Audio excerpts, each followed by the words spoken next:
Hello, everybody. Good morning. It's Carter. How are you? Yes. I wanted to show you something real quick. I was doing some writing this morning and listening to a few of my favorite apps, one of which is this app Windy. And I noticed a really cool feature that the developer put in that I just wanted to share with you guys because I think that could give you some good inspiration, and it's definitely something that I'm going to include in my apps. And I just want to share it with you because it could give you some new ideas. So I'm going to open up Windy. And what this is it's kind of a white noise app. I think you guys can hear that. I'm sure you can. It's kind of like wind, whatever. I'm just going to turn it down so that you can hear me a little bit more clearly. And so what you see is an app like this. I'm not going to go through the app because if you want to check it out, I'll put some links in the blog post. But once you enter it, you get this totally awesome, onboarding experience. Kind of sets the tone for the app.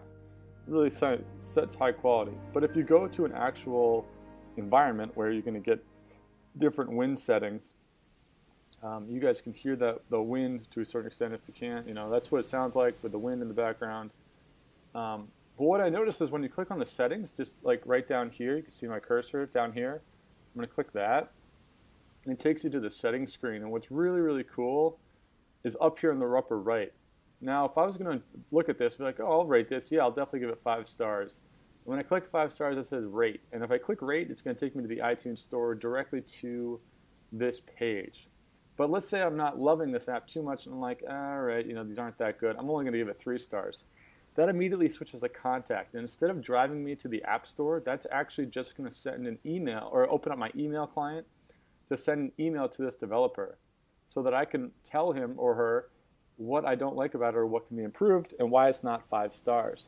Now what that's going to do is that's going to filter out people that aren't going to give me 5 stars on the App Store, which is huge for, as you guys all know, for ASO, for quality, for download volume, everything.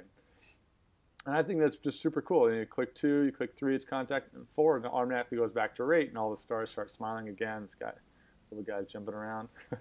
It's great. But I thought this was terrific because this is such a good way to filter out people that aren't going to give you quality reviews.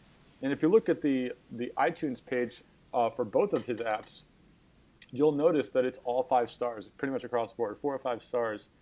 And I think that this is a big part of it. The other thing that they do is in all the update sections, it says, if you enjoy these updates, please take the time to go back and change your review to 5 stars. And so people are doing that on top of this, as well as only leaving 4 or 5 star reviews in the store.